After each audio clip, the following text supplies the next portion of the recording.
Oi, pessoal, bom dia, tudo bem? Meu nome é Lucas e eu tenho uma aula para vocês. E hoje nós vamos para a nossa aula de número 8. Vamos falar um pouco sobre Davi e sobre Viva o Novo Rei, ok? O nosso texto base hoje está lá em Provérbios 2,6, que diz assim: O Senhor dá sabedoria e da sua boca vem a inteligência e o entendimento. Vamos ver mais um pouco sobre o quanto é super importante a gente consultar a Deus em tudo que nós formos fazer, saber o que Deus tem preparado para a gente, qual que é a vontade dele para as nossas vidas. E vamos para a nossa aula.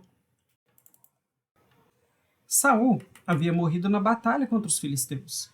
Davi estava em Ziclag quando soube da morte de Saul e Jonatas. Sim, pessoal, Jonatas, o melhor amigo de Davi. E essa trágica notícia chegou por meio de um moço. E esse moço disse ter visto Saul morrendo. E eu disse trágica, pois foi assim que Davi recebeu a notícia da morte do rei. Depois de tudo que Saul havia feito a Davi, ele ainda o respeitava, como o rei de Israel. E nesse momento, Davi chorou dolorosamente. Ele, que estava sendo preparado por Deus para ser o novo rei da nação, havia aprendido a ser um líder justo. E mesmo com toda a perseguição de Saul, ele conseguia enxergar o que Saul havia feito por ele. E Saul havia colocado Davi à frente de uma batalha e lhe deu muitas oportunidades de crescer. Por isso, suas lágrimas não foram falsas, mas chorava pela morte de uma família com que ele possuía muita amizade. E em nenhum momento Davi se alegrou com a morte do rei, por ver nisso a oportunidade de tomar o seu lugar. Ele havia aprendido muito, ele havia aprendido muito em todos esses anos. Era comum naquela cultura, diante do sofrimento, rasgar as roupas em sinal de dor e tristeza. Então Davi rasgou as suas roupas em sinal de tristeza, e todos os seus soldados fizeram o mesmo. Eles choraram, se lamentaram e jejuaram até tarde por causa da morte de Saul, Jonatas e por Israel, pois muitos deles tinham sido mortos na batalha. Davi aprendeu a depender do Senhor para tomar as suas decisões. Após a morte de Saul, ele perguntou a Deus: Devo ir e governar algumas das cidades de Judá? E Deus respondeu a ele que deveria conquistar Hebrom. Então, Davi foi para Hebrom com sua família e seus soldados. Também, com suas famílias, habitaram nas cidades vizinhas. Os homens da tribo de Judá foram a Hebrom e ungiram Davi como rei de Judá.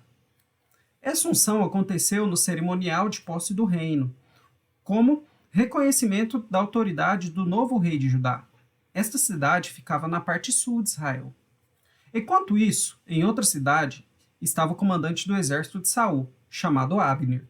Abner havia fugido com Isbosete, o único filho de Saul, que sobreviveu. Lá, Abner fez Isbosete rei de alguns territórios. Na verdade, o fez rei do povo de Israel. Isbosete reinou 2 anos, mas a tribo de Judá ficou fiel a Davi. E ele a governou em Hebrom 7 anos e meio. Enquanto Davi buscou a direção de Deus, Abner tentava fazer tudo pela força e pela sua maneira. E pessoal, a gente viu na aula anterior que fazer as coisas com a nossa força e da nossa própria maneira não dá certo. E com isso, aconteceu algo muito ruim entre essas tribos. Uma guerra civil. Soldados de Davi e fiéis à família de Saul. Mas, pessoal, vocês sabem o que é uma guerra civil? E não é a guerra civil do filme dos Vingadores, não, viu, pessoal? As guerras aconteciam entre duas nações diferentes. A guerra civil é a guerra que acontece dentro de uma mesma nação. No caso dos israelitas, era Saul contra o norte, a tribo de Judá contra as tribos de Israel. Mas todos eram israelitas. E pessoal, que coisa mais triste, não? A nação estava dividida e tinha 2 reis. Abner e os israelitas foram derrotados pelos soldados de Davi, depois de muito e muito tempo de luta. Então todas as tribos de Israel foram até Davi e o reconheceram como rei de todo Israel. E viva o rei! Agora, como rei de todas as tribos de Israel, o rei Davi e seus soldados foram conquistar a cidade de Jerusalém. Os moradores da cidade pensaram que ele não seria capaz de conquistá-la, mas Davi tomou a fortaleza de Sião e ficou morando nela. E ela passou a chamar cidade de Davi. Em volta da cidade, ele construiu defesas. Davi ia crescendo em poder, cada vez mais, porque o Senhor, o Todo-Poderoso, estava com ele. Sua tranquilidade e atitude diante do poder agradavam a Deus, e ele não deixou que todo esse poder fizesse dele um rei arrogante. Isso mostrava que sua maturidade e comunhão com Deus, o Senhor, continuava orientando-o para que ele protegesse o povo de Israel.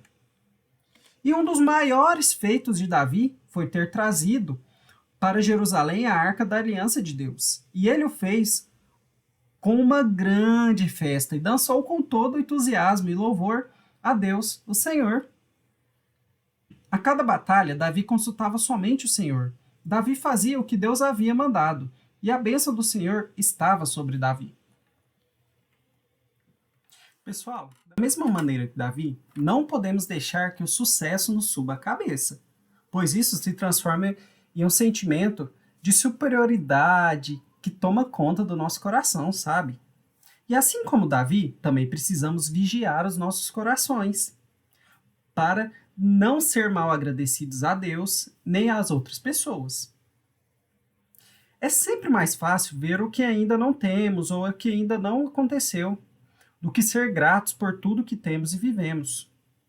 Aprendemos com a vida de Davi que Deus não despreza um coração humilde. Vemos isso de um modo muito intenso quando ele não deixa de ser uma pessoa normal e quando se prepara para ser o próximo rei. Mesmo em tempos de espera, pela promessa e da fuga constante de Saul, ele continuou confiando no Senhor. A luta pelo poder pode ser algo realmente destrutivo. Geralmente, muito cercado por coisas erradas, como corrupção, por exemplo. Temos muitos exemplos como esse em nossa sociedade, a gente vê isso quase todos os dias. E muita gente procura o poder apenas para ser mais do que os outros, mas isso é muito perigoso. Quando Deus nos dá uma missão, Ele mesmo nos capacita e nos dá os meios para que possamos realizar. Porém, para isso, precisamos andar de acordo com a sua palavra, buscando realmente de todo o nosso coração. E, pessoal, que nós possamos realmente buscar a Deus de todo o nosso coração, de todo o nosso entendimento, orar, ler a Bíblia, falar com o Pai todos os dias, tá bom? Que Deus abençoe vocês, que vocês tenham uma ótima semana e vamos orar. Pai, muito obrigado, Deus, por esse dia, muito obrigado por essa manhã de domingo e pelas nossas vidas, Pai. Muito obrigado, Deus, por tudo que o Senhor tem feito, por tudo que o Senhor vai fazer e por tudo que o Senhor é. Perdoa os nossos pecados, Pai, guarda os nossos corações, nos leva para a Tua presença, Pai. Que nós possamos viver e aprender contigo, e viver tudo aquilo que o Senhor tem preparado para as nossas vidas e crescermos, Pai, com a consciência de que o Senhor está no controle de tudo e com a confiança, Pai, de podermos colocar as coisas nas Tuas mãos, Pai, e que nós possamos ter a certeza que o Senhor está sempre com a gente todos os dias.